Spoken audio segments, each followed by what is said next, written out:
Hola a todos, el día de hoy hablaremos sobre aula invertida. Aula invertida es una estrategia metodológica que facilita el proceso de enseñanza. Está basado en dos principios: el acceso a un contenido previo y un encuentro propiamente dicho con compañeros y docentes. Esta es una estrategia que nace más o menos en el año 2007 de la mano de dos profesores de química en Estados Unidos de educación media, el profesor Jonathan Bergman y el profesor Aaron Sams. Estos profesores empezaron a cuestionarse por qué los estudiantes tenían dificultades en traducir los contenidos en sus contextos cotidianos. Esta pregunta empezó a develar varios ejes de trabajo. Uno de ellos, identificar cuáles eran las estrategias metodológicas que tenían los estudiantes para lograr capturar la atención de sus profesores. Básicamente determinaron que los estudiantes los buscaban cuando requerían apoyos o aclaraciones puntuales. Asimismo, empezaron a estudiar cuál es la relación que hay entre un contenido y el estudiante y la forma como los estudiantes están accediendo a los contenidos hoy en día. Este es un ejemplo muy bueno de lo que no es una clase invertida, donde el docente está trasladando unos contenidos a un tablero y el estudiante los recibe. Esto es un ejercicio pasivo donde un docente llena un tablero de una serie de contenidos, tableros que van de pared a pared, donde el docente le está dando la espalda al público, donde los estudiantes no logran conectarse socialmente con su docente. Quizás muchos de estos estereotipos se representan aún hoy en día, y pues la idea es que justamente vayamos transformando nuestras prácticas sociales en la medida en que muchas investigaciones han determinado cómo es importante la interacción docente-estudiante más allá de la transferencia de un contenido. Este es un ejemplo de lo que tampoco es una aula invertida. Sin embargo, vale aclarar que efectivamente existen muchas investigaciones y muchos estudios sobre ergonomía y distribución de clase, donde se han hecho unos proyectos interesantes de cómo esto influye en procesos de atención y consolidación del aprendizaje, así como de la construcción social dentro de un aula. Pero no es el objeto de ser de este video y tampoco lo es de aula invertida. Esto es una distribución de tiempos que nos muestra cómo ocurren las clases tradicionalmente, donde pues un docente debe realizar una serie de acciones que muchas veces generan en los estudiantes desmotivación y desvinculación de su proceso de aprendizaje. Esta es una imagen que encontramos en internet, nos pareció muy interesante porque nos muestra mucho de lo que pasa hoy en día en los salones de clase, donde hay un grupo que está aquí plasmado en rojo, que efectivamente está desconectado de su sesión, quizás por problemas personales, familiares, económicos. Realmente tienen dilemas más importantes que resolver, y por ello su atención está totalmente fuera del salón de clase. Tenemos otro grupo que se representa aquí en color naranja, donde básicamente sabemos que hay algo, pero muchas veces nuestro alcance como docentes no permite determinarlo. Puede que estén ocurriendo situaciones como trastornos cognitivos, psicoafectivos, fatiga mental, desnutrición, problemas que, si bien pueden ser identificados por algunos docentes, pues se salen muchas veces del alcance de solución de un docente. En amarillo vemos ese grupo que, por dificultades de aprendizaje, por estrategias de aprendizaje, tienen dificultades para conectarse con su contexto. No logran estar y llevar el ritmo de un docente en una clase. Pensemos en una clase tradicional en Colombia, en promedio un docente está manejando 40, 50 estudiantes. Entonces es muy difícil seguir ese hilo. Son estudiantes que por más que intentan, logran retener solo un porcentaje de lo que el docente intenta transmitir. Hay un grupo aquí que está representado en azul, que son estudiantes que se quedan con la duda. Sienten que la clase va a un ritmo tan acelerado que se requiere cumplir una serie de objetivos y prefieren no preguntar. No quieren interrumpir al docente, mejor dejamos que el asunto fluya y vamos a ver si más adelante se resuelven mis inquietudes y puede que esa resolución de inquietud nunca llegue. Señalo aquí en verde ese grupito al que efectivamente un docente sí logra llegarle un 10% de la clase, es decir, de cada 10 estudiantes, uno está ubicado en este segmento, donde son estudiantes que sí logran conectarse con la clase, seguir el ritmo del docente y van tranquilos en el ritmo que lleva la clase. Un último grupo, un último segmento, es un 5% más o menos, que ya sabe de qué se está hablando y realmente están perdiendo el tiempo, pudiendo estar en procesos más enriquecedores para ellos. Estos son los dos grandes momentos. Aquí es donde empezamos ya después de estas reflexiones a hablar propiamente de aula invertida. Un momento 1, que son el acceso a los contenidos previos que el estudiante hace en estos momentos. Básicamente estos contenidos se acceden desde la casa a través de las herramientas con las que cuenta el estudiante.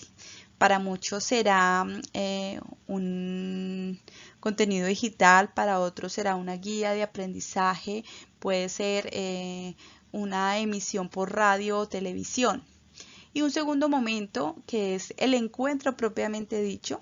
Muchos colegios cuentan con opciones como sistemas saberes y otras herramientas en el mercado que están actualmente y pueden trabajar un encuentro virtual a través de diálogos y ejercicios prácticos. Si bien estoy hablando de un encuentro virtual, también la metodología plantea la posibilidad de un encuentro físico. Esto para quienes también desean hacerlo posteriormente cuando tengan la opción de trabajar con sus estudiantes directamente. ¿Cómo crear una clase invertida? Una clase invertida tiene dos momentos, los contenidos previos y el encuentro, que como les digo puede ser virtual o presencial, dependerá de elementos sociales y contextuales. Estos contenidos previos y este encuentro están mediados por la verificación de un proceso para equilibrar si efectivamente el contenido y el encuentro están satisfaciendo las estrategias de enseñanza y aprendizaje. Vamos a hablar ahora del contenido previo. Actualmente las relaciones intermodales están cambiando notoriamente. En este momento los chicos están perfeccionando sus usos tecnológicos, se están abriendo a una diversidad de contenidos, aplicaciones, formas de relacionarse. Los mismos padres de familia, entre tantas situaciones que están manejando, económicas, laborales, sociales, familiares, han tenido que sí o sí acercarse más al proceso educativo. A muchos les ha tocado involucrarse y esto es algo que debemos seguir promoviendo y que en otros momentos pues era muy difícil, pero hoy en día muchos padres de familia están por teletrabajo, haciendo que pues si bien es una carga más pesada para ellos, deban también estar más atentos al proceso educativo de sus hijos. Muchas instituciones, de hecho, están pensando cómo modifican sus prácticas institucionales, analizando escenarios y generando perspectivas sobre estos temas que cada vez toman más relevancia en los procesos educativos. Entonces, esta reflexión nos lleva a cómo empezar a operacionalizar y hacer experimentos puntuales que nos permitan mediar entre nuestra práctica educativa cotidiana y los procesos de virtualidad, sobre todo para aquellos colegios que trabajan de manera presencial. Por ello consideramos desde Sistemas Saberes que esta charla de aula invertida es muy relevante para aquellos colegios o docentes que desean empezar a hacer experimentos que faciliten la interacción con sus estudiantes, garanticen una cercanía a los contenidos y pues por ende logremos lo más importante, que es generar aprendizajes significativos que faciliten la construcción pues de estas personitas que están en este momento en sus casas. Entonces el contenido previo, que es el momento número 1 del aula invertida, nos habla de cómo el docente genera o logra realizar un filtro de distintos contenidos que acercan al estudiante al tema específico con el que están trabajando. ¿Qué opciones existen hoy en día? Traté de identificar aquellas que son más utilizadas. Sin embargo, les remito aquí 2 URLs que ustedes pueden tomar y encontrar allí una serie de información que les va a complementar este asunto. El docente tiene opciones diversas en distintos formatos, con distintos objetivos, cada uno de ellos dependiendo de la estrategia didáctica del docente.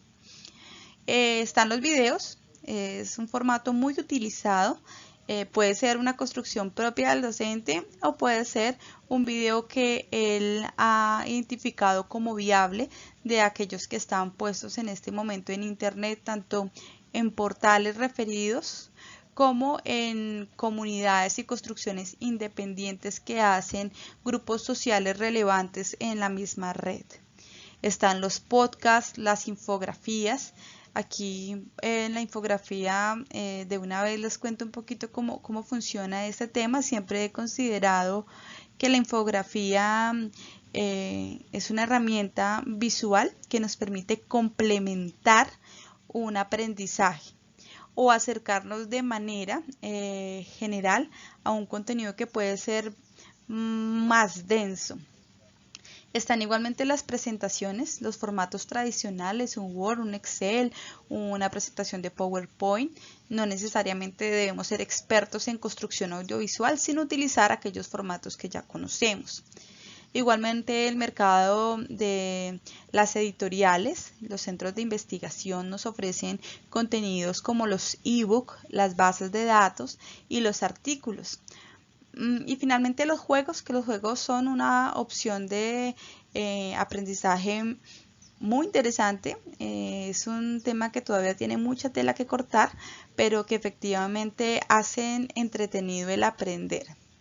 Estas opciones con las que cuenta el docente le van a permitir generar distintos contenidos para que el estudiante en ese momento previo pueda acceder a ellos y empezar su acercamiento hacia el contenido.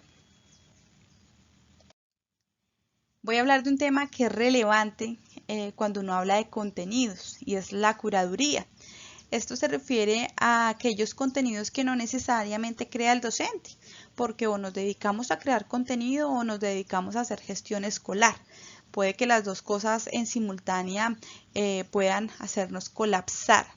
La idea es que esto sea una estrategia que ustedes puedan probar, experimentar. La metodología también nos dice que podemos, y de hecho es muy interesante, trabajar con contenido que han producido otras personas u organizaciones. Actualmente la red cuenta con una diversidad de contenido muy enriquecido y quizás aquí el punto crucial es cómo realizar esa curaduría. El docente cuando crea su contenido tiene claro qué está creando y por qué lo está creando.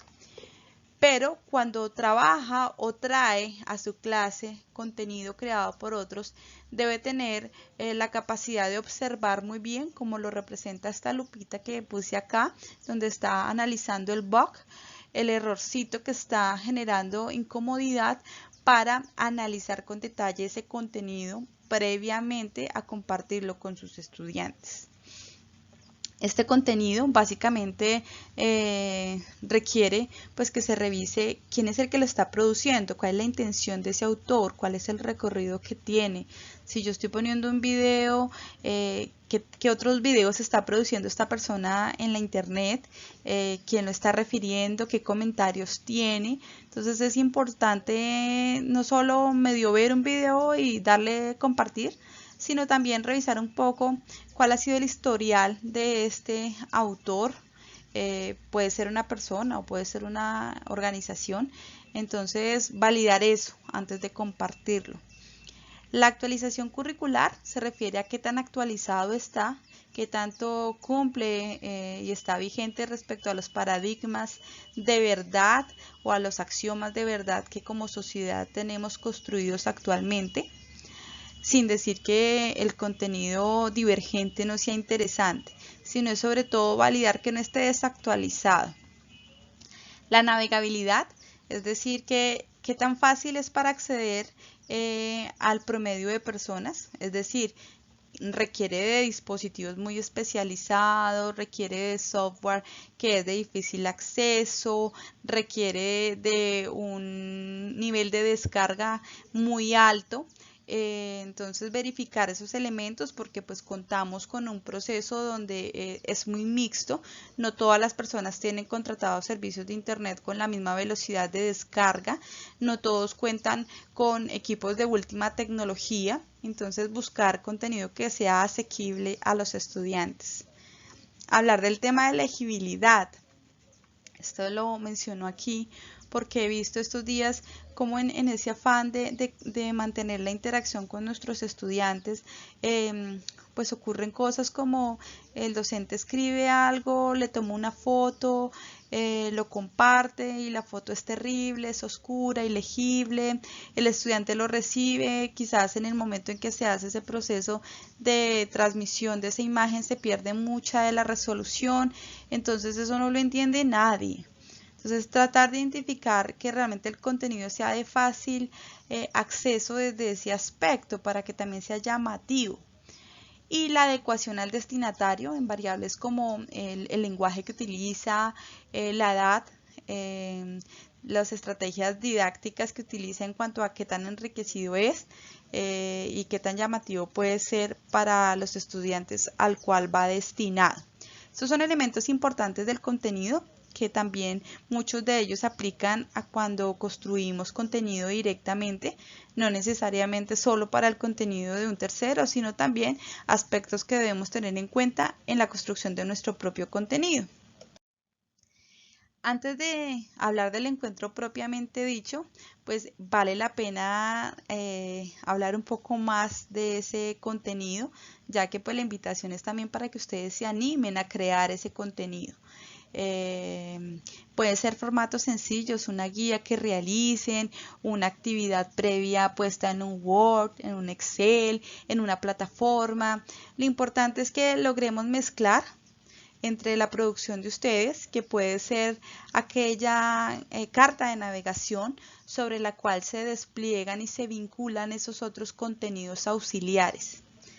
Bien, ahora hablemos de esta clase en vivo, que es propiamente ese encuentro donde vamos a estar con nuestros estudiantes y que tiene por objetivo apoyar la significación de aprendizajes. Esta es una imagen, me pareció muy bonita cuando la vi en internet porque muestra mucho de lo que está pasando en este momento con nuestros docentes y nuestros estudiantes, donde una característica muy interesante que está empezando a tomar boga y es el lugar que tiene el docente en un encuentro virtual. Dada la complejidad de la red, pues resulta que el docente no está ubicado en un lugar físico donde está teniendo visible a todos los estudiantes, sino que entra en un ejercicio mucho más horizontal en su comunicación, donde quizás cada uno de los participantes está en un nivel muy similar con las posibilidades que le brinda la tecnología. Entonces, independientemente del dispositivo que se usa, la tecnología, la aplicación, lo que sí hemos evidenciado es la importancia de manejar estas relaciones horizontales en la comunicación, donde también se construyen elementos de regulación de los estudiantes en cuanto a prácticas importantes como el respeto a sus compañeros que están compartiendo allí, en la identificación, que es algo clave, que los estudiantes, así como tienen un nombre y cuando vemos su cara en un salón sabemos quién es importante que esto también se traslade de una manera adecuada a la internet para que en un contexto formal sus compañeros y su profesor que está guiando el encuentro tenga claro quién es. Esto hace parte de las etiquetas, hablando de los protocolos. En internet se les conoce como netiquetas sobre buen uso de estos eventos. Eso, digamos, respecto al tema de esas prácticas que es importante reconocer allí. También en este momento quiero hablar de un tema que es crucial y es el tema de la experimentación. Nos hemos encontrado con que muchos docentes están aturdidos, un tanto estresados también con este tema de los encuentros virtuales porque les implica no solo abrirse a nuevas posibilidades de comunicación, sino que efectivamente se hace de una manera acelerada. Entonces implica que el docente esté pasando de una clase a otra. En este momento ya no es un tablero, sino es una pantalla. Quizás es un lápiz digital para aquellos que son más diestros con este tema. O sea, poner su celular con cámara inversa amarrado en una silla mientras él escribe en un tablero que está en su casa. Todas estas situaciones sociales que están permitiendo que los docentes y los estudiantes interactúen desde lugares distintos físicamente, pero un lugar común, que como lo es el encuentro, básicamente requiere de una apertura donde los docentes y los estudiantes tienen que tener claro que aquí hay mucho por construir, que no hay reglas estáticas, que hay dentro de las mismas herramientas tecnológicas características que responden a un modelo social. Estos días hemos visto herramientas que no tienen esas características y funciones de administración de una sesión porque están pensadas más desde entornos sociales y abiertos de comunicación donde no hay alguien que coordine, sino que la construcción del encuentro virtual se da bajo unas reglas de autorregulación. Donde el estudiante también tiene una posibilidad de desarrollar habilidades de buena convivencia con sus compañeros. Hablamos aquí ahora un poquito de esas netiquetas que les mencionaba hace un momento, donde debemos empezar a promoverlas. Así como en el encuentro físico, tenemos unas reglas de comportarnos en lo virtual también. Siempre es importante saludar y despedir una sesión. Hola, ¿cómo están? ¿Cómo les ha ido? Decir chao, adiós, bien sea en un mensaje, bien sea en una posibilidad de audio o de una visualización también de una imagen. Entonces es importante enseñar eso. Esa buena práctica debe permanecer en el ambiente digital. Tener características importantes, sobre todo lo digo es porque los docentes, digamos, han estado un poco temerosos con este tema. Muchos estudiantes en lo que puede sonar para ellos jocoso o divertido, puede resultar en una situación molesta porque pues se dan diálogos que quizás no son adecuados. Entonces, así como estamos desarrollando competencias ciudadanas en nuestra clase física, también en lo virtual. Trabajar el qué se dice, cómo estamos escribiendo, las reglas de la escritura. Cuando uno escribe en una videoconferencia, en un chat, en un correo electrónico, también hay unas reglas de escritura. Así como yo grito, escribir en mayúsculas, también eso es un grito. Entonces, este tipo de cosas se deben llevar a estos contextos. El uso de los emoticones, que efectivamente es un lenguaje nuevo para ciertas generaciones como la mía, en la cual todo el tiempo estamos descubriendo esas nuevas formas que tienen los estudiantes. Sobre eso hay toda una línea de investigación, cómo existen y se construyen nuevas formas de comunicación con ellos. Entonces, también es empezar a entender y a involucrarlos en nuestras sesiones. ¿Y cómo estamos discutiendo? El encuentro en la metodología de aula invertida tiene una variable, y es que el encuentro propiamente es un momento para discutir, para dialogar, para co-construir. Entonces, ¿cómo se están orientando esas prácticas?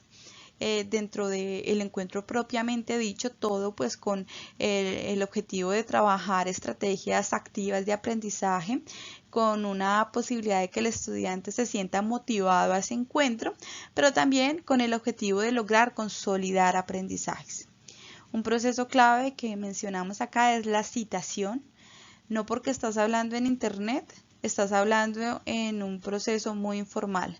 Siempre ustedes como docentes, todos en general, debemos ser muy respetuosos de esas reglas de construcción del conocimiento. Reconocer de dónde viene un contenido, reconocer por qué se trae a la clase, darle un contexto de quién es la persona que lo construye y la intención de quien lo construye. Y también pues existen otros factores contextuales que son importantes tener en cuenta en el momento de un encuentro en línea, como los horarios y el tiempo. Hemos visto cómo se están movilizando muchos colegios también en trasladar lo que es la clase presencial a un encuentro virtual, donde 7 horas en un aula de clase se trasladan a 7 horas en un encuentro virtual. Y realmente esto no debería ser así, porque ni social ni tecnológicamente es viable. Las buenas prácticas del uso del Internet también deberían optimizarse en una época donde hay mucha gente conectada realizando distintas actividades. Pues la Internet también requiere unos buenos usos. La idea con esto es básicamente que el docente, dado que está permitiendo y está llevando a su estudiante unos contenidos previos que también le implicaron un tiempo, que tuvo que sentarse a construir o a curar esos contenidos previamente, es decir, invirtió un tiempo significativo en la construcción de esa clase, donde el estudiante está en su casa accediendo a ese contenido. Lo importante es que el encuentro no se convierta en toda una clase magistral nuevamente ni para repetir lo que ya se dijo en el contenido previo, ni para desgastar en unas reuniones muy largas. La idea justamente de la implementación de estas metodologías es optimizar los tiempos asincrónicos del estudiante con el contenido, donde él puede interactuar muchas veces con el contenido, darle devolver, reiniciar, lo suficiente para él, para que pues pueda consolidar esos aprendizajes previos al encuentro, de tal manera que el horario y el tiempo de un evento virtual pues debe estar también mesurado. Quizás no sean los mismos 45 minutos de la clase, sino sean 15, 20 minutos para aclarar cosas y que el estudiante pueda volver a su momento asincrónico ahora para reforzar el contenido y para validar a su colegio o a su grupo social que efectivamente consolidó unos aprendizajes allí. Mirar también la cantidad de personas en el encuentro. Son variables muy interesantes que se han analizado estos días en los encuentros virtuales, porque dada la dificultad que tienen muchas personas, puede que no tengamos a todo el grupo conectado al tiempo, pero puede que esos estudiantes sí hayan accedido a un contenido previo. Puede que, y recomendamos que, el docente grabe la sesión que realiza y la deje disponible para sus estudiantes, de tal manera que el estudiante que por dificultades de conexión a internet no puede estar en un evento sincrónico con los requerimientos tecnológicos y sociales que eso implica, sí pueda tener acceso a ese contenido. Y efectivamente el tema de la conectividad que les he venido mencionando, verificar también de acuerdo a esas posibilidades de conectividad que tiene cada uno de ellos, cómo estamos accediendo. Sobre esto ustedes van a encontrar material interesante en el blog de Sistemas Saberes. que se encuentra en la página www.sistemasaberes.com, que les va a ustedes también orientar en cómo verificar el estado de su conectividad y la de sus estudiantes que se encuentran en estos encuentros. Para el encuentro propiamente dicho, ya hablamos del contenido, de lo interesante es que el docente pueda construir un acercamiento inicial a un contenido que esté enlazando contenidos de distintas organizaciones o autores para enriquecer la experiencia del estudiante, ojalá en distintos formatos. También esto le apunta a un tema de lograr captar la atención del estudiante, al que le gusta leer, al que le gusta escuchar una canción, al que le gusta ver un video. Entonces viene el tema de cómo todos esos facilitadores previos de contenidos que el estudiante pudo ver una y varias veces, es decir, como si pudiera darle a su docente volver a ver muchas veces en clase, llega con una mejor preparación y disposición motivacional frente a una clase, porque tiene medianamente claro de qué se va a hablar. No hay nada más interesante que tener claro cuando me invitan a un lado a qué me están invitando y cómo debo yo ir a la fiesta. Es básicamente una analogía interesante que podemos utilizar acá porque el estudiante está informado sobre cuál va a ser el motivo de ese encuentro, bien sea nuevamente presencial o virtual, que va a tener con sus compañeros. Existen muchas metodologías de activación que podemos utilizar. Aquí describo algunas de ellas, como las técnicas para fomentar la discusión en clase, las entrevistas, los juegos, el compartir, todas esas posibilidades que tenemos básicamente de poner nuestro punto de vista, pero un punto de vista nuevamente que está siendo entrenado en el citar adecuadamente, en recordar de dónde estoy viendo este contenido. Pues suenan aquí y aparecen como una metodología muy válida.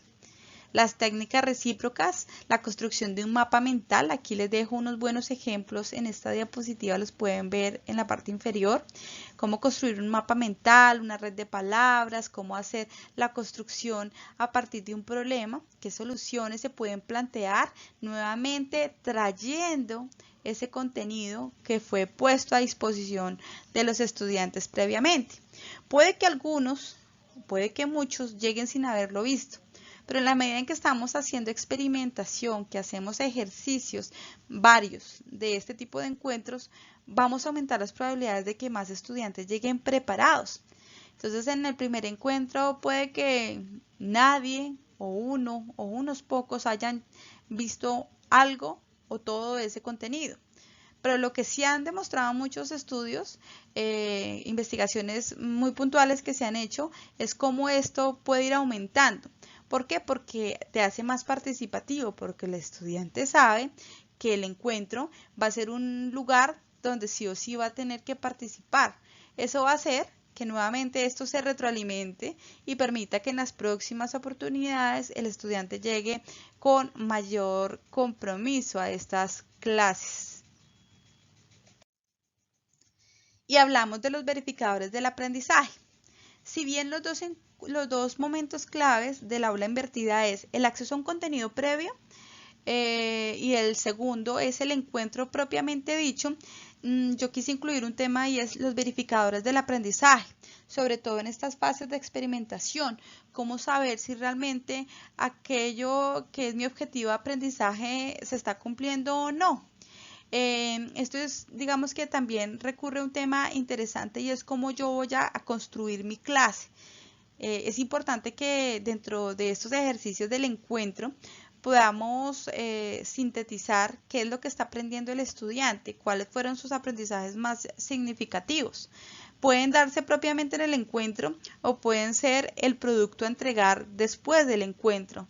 Un relato, puede ser un video, una síntesis de una frase donde el estudiante escriba en un foro qué fue lo que aprendió, cómo puede llevar eso a su cotidianidad. También es un momento idóneo para resolver las dudas que quedan. Puede que el encuentro, sobre todo aquellos encuentros virtuales, pues no hayan permitido, dadas las condiciones tecnológicas, que todo haya quedado tan claro. Entonces, cómo resolver esas dudas que quedan. Y también pues llegar a puntualizar temas que el docente quiera retroalimentar. Entonces es nuevamente un asunto del contenido previo que dejamos disponibles para el estudiante.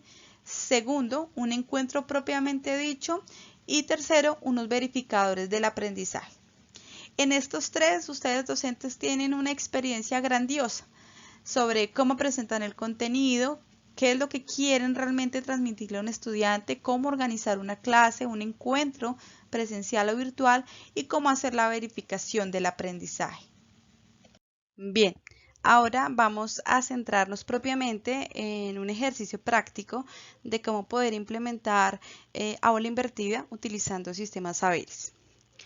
Sistemas Saberes a ustedes docentes les ofrece una herramienta que nosotros llamamos aula de apoyo, que en cada asignatura tiene diversidad de funciones. Aquí ustedes también lo hicimos para que sea más fácil de reconocer, pusimos algunos de los iconos que se utilizan en cada uno de ellos. Una aula invertida, llevada ya al contexto tecnológico con sistemas saberes, puede gestionarse a través de una práctica como la que les voy a explicar. Sin embargo, está sujeta también a toda la creatividad que ustedes tengan. La propuesta es que ustedes pueden iniciar compartiendo sus objetivos de aprendizaje, las actividades puntuales que van a trabajar en un plan de estudios a manera informativa para sus estudiantes y sus padres de familia. Ya directamente sobre cada sesión, ustedes pueden compartir el material de apoyo. El material de apoyo nuevamente son esos contenidos, es el momento 1 del aula de apoyo, del aula invertida, donde ustedes van a tener allí la posibilidad de compartir sus creaciones propias y también de traer aquellos contenidos que ustedes han curado y que desean compartir con sus estudiantes. Entonces, ese material de apoyo puede quedar allí y puede ser clasificado como sesión 1, tema tal, y comparten el material. Recuerden que en Sistemas Saberes pueden cargar tantos contenidos necesiten, es ilimitado. Lo único es que supla el tema de 20 megas por cada uno de los contenidos. Es ilimitado en el número de contenidos, pero cada contenido sí tiene un requerimiento técnico por temas de seguridad y de transacción de estos datos cuando vayan a ser descargados y en el momento del cargue a internet. Puesto este contenido allí, ustedes lo pueden socializar a través de un foro, a través de una agenda. En Sistemas Saberes cuentan con una agenda donde ustedes pueden vincular para la sesión del miércoles, tal fecha, traer leído lo que está en material de apoyo y pueden vincular esa URL para que sea fácil llegar a los estudiantes a él, de manera tal que se disminuyen las posibilidades de que el estudiante se pierda en las distintas actividades que tiene dentro de Saberes. También puede ser vinculado en un foro. Las recomendaciones es que creen dos tipos de foro, un foro logístico y un foro propiamente de la temática que están trabajando, es decir que posteriormente van a existir tantos foros temáticos como pues ustedes tengan en su plan de estudios, pero siempre dejar un foro logístico donde se aclaren dudas sobre dificultades de acceso al contenido, problemas de internet y demás relacionados, de tal manera que no se pierda alguna de estas informaciones por el manejo de un tema puntual. Y ya cada foro temático pues va a ir orientado a responder las inquietudes que tengan los estudiantes propiamente sobre el contenido y o las actividades que ustedes han puesto. Dentro de esas actividades están las tareas y los cuestionarios. Tanto para esa actividad previa como para el encuentro se pueden utilizar. En la actividad previa, ustedes pueden poner una actividad puntual como una tarea, donde el estudiante a partir de ese contenido cree un video, anexe un ensayo, vincule algo que vio como una imagen o de respuesta a alguna pregunta que les permita a ustedes implementar una estrategia para aumentar la probabilidad de que accedan a ese contenido previamente. Para validar unos presaberes, es allí como, por ejemplo, podemos utilizar los cuestionarios para crear unos cuestionarios previos que les den a ustedes orientaciones sobre realmente si el contenido está siendo adecuadamente interpretado o no, validar la misma calidad del contenido. Entonces, saber les va a permitir a ustedes a través de estas distintas herramientas lograr gestionar esas actividades previas. Eso va a hacer que esté disponible para el estudiante. La idea es que estos materiales se carguen no como de hoy en la noche para mañana a las 7 de la mañana, sino que ustedes puedan darle una administración a su clase. Recuerden que si ustedes trabajan en distintos grupos de un mismo grado, ustedes pueden compartirla de una manera fácil de curso a curso para que también pues optimicen su gestión dentro de sistemas saberes. Directamente para el encuentro, pueden ustedes empezar por validar las respuestas de los estudiantes en un cuestionario, en las tareas, reconocer cuáles fueron algunos de los ejercicios que realizaron los estudiantes, si fueron videos, por ejemplo, presentar algunos de los videos para que sean aquellos evocadores de esa clase en vivo. Trabajar también, si lo desean, posteriormente, dejar otro tipo de material de apoyo que complemente aquellos conceptos que ustedes consideran no fueron tan fácilmente esclarecedores en el momento previo, sino que requieren de un refuerzo. Seguir trabajando los foros, hablábamos de esos verificadores, cómo aclarar las dudas que puedan llegar a surgir y propiamente la clase en vivo. Si bien Saberes hoy en día utiliza una herramienta que está disponible en el mercado, puede que ustedes también estén utilizando otro tipo de herramientas para realizar esta clase en vivo, pues no desconoce las otras funciones que tiene la herramienta para garantizarles a ustedes dar continuidad a ese proceso de aula inversa y lograr tener elementos sistematizados que den cuenta de los procesos de aprendizaje y de los procesos de enseñanza. Nuevamente recuerden que todo esto está en el marco de la experimentación. Entre más ustedes se motiven a utilizar este modelo de aula invertida, más interesante va a ser cada vez experimentar y ver resultados interesantes. De los estudios que yo he podido leer, se han identificado o yo he podido identificar dos cosas importantes. Uno, que aula invertida no desmejora el proceso de enseñanza ni de aprendizaje. Es decir, comparando grupos donde en un grupo se trabaja con metodología tradicional y con el otro aula invertida, los resultados respecto a la consolidación de aprendizajes es similar. No se muestran diferencias, es decir, no tengan temor en creer que el aula invertida va a desmejorar el proceso de enseñanza y los resultados de aprendizaje van a ser menores, no. De eso ustedes pueden encontrar bastante literatura, artículos científicos bien interesantes. Aquí en Colombia lo he visto en revistas de la Universidad Javeriana, la Universidad de los Andes, que por supuesto fue donde empecé a trabajar este tema de aula invertida. Tiene también una cantidad de artículos interesantes que pueden servirles a ustedes para documentarse sobre eso.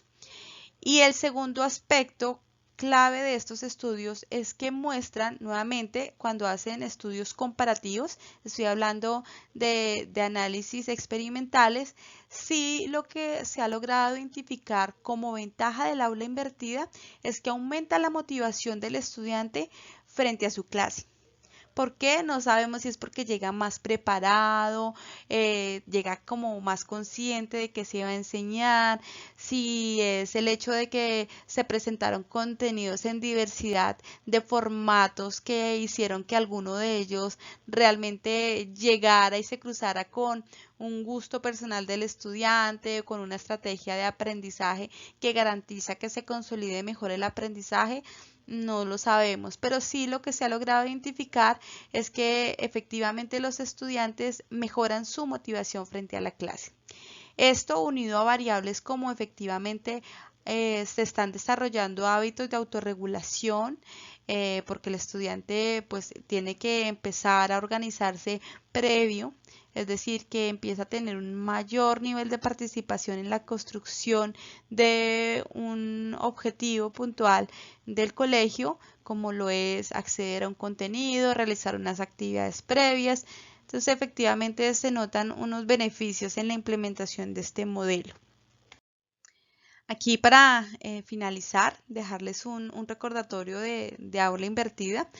Hoy hablamos del tema del contenido, la importancia de la calidad del contenido que se produce o se referencia, de los procesos de curaduría, de los contenidos que estamos compartiendo y enlazando de terceros.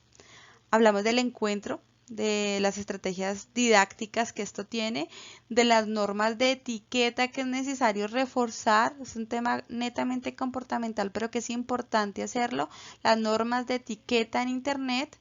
Hablamos también de los verificadores del aprendizaje, de esos elementos motivacionales del estudiante, y hablamos del apoyo TIC, específicamente de sistemas saberes como plataforma de gestión, del encuentro virtual y del proceso de creación de contenido, que también pues existe una diversidad de herramientas para crear contenido.